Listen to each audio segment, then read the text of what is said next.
Hi. നമ്മുടെ പേഴ്സിൽ നമുക്ക് എപ്പോഴും പണം നിൽക്കാൻ വേണ്ടിയിട്ട് നമുക്ക് ചെയ്യാവുന്ന കുറച്ച് കാര്യങ്ങളൊക്കെ ഉണ്ട്. അതെന്താണെന്നല്ലേ? Welcome back to my channel Annu here. അപ്പോൾ ഇത് കണ്ടില്ലേ? ഇതാണ് കേട്ടോ ശംഖ് ഷെല്ല് അല്ലേ? ഒരു ലൈറ്റ് യെല്ലോയിഷ് കളറിലുള്ള ശംഖാണ് കേട്ടോ ഇത്.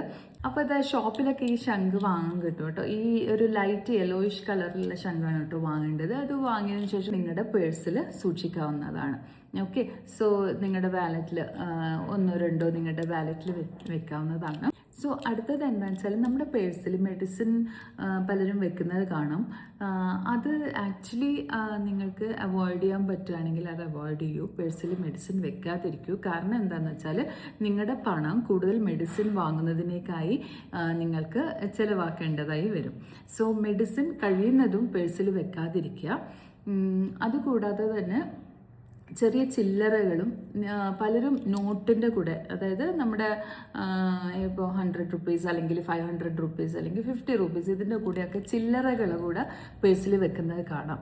സോ അങ്ങനെ വെക്കുന്നതും ഒഴിവാക്കുക. കാരണം നോട്ട് വെക്കുന്നത് സെപ്പറേറ്റ് ആയിട്ടും ചില്ലറകൾ സെപ്പറേറ്റ് ആയിട്ട് തന്നെ വെക്കാം. സോ അതുകൂടാതെ ഈ ഷെല്ലും കൂടി ഒന്ന് നിങ്ങളുടെ പേഴ്സിൽ വെച്ച് നോക്കൂ. ഓക്കെ, സോ അപ്പോൾ ഈ വിധത്തിലൊന്ന് ഓർഗനൈസ് ചെയ്ത് നോക്കുക. അതായത് നോട്ടുകളും ചില്ലറകളും സെപ്പറേറ്റ് ആയിട്ട് വെക്കുക, മെഡിസിൻസ് മാക്സിമം അവോയ്ഡ് ചെയ്യുക. കൂടാതെ ഈ ഷെൽസ് കൂടി ഒന്ന് നിങ്ങളുടെ പേഴ്സിൽ വെച്ച് നോക്കൂ. Okay, trust the universe. Take care. Bye for now.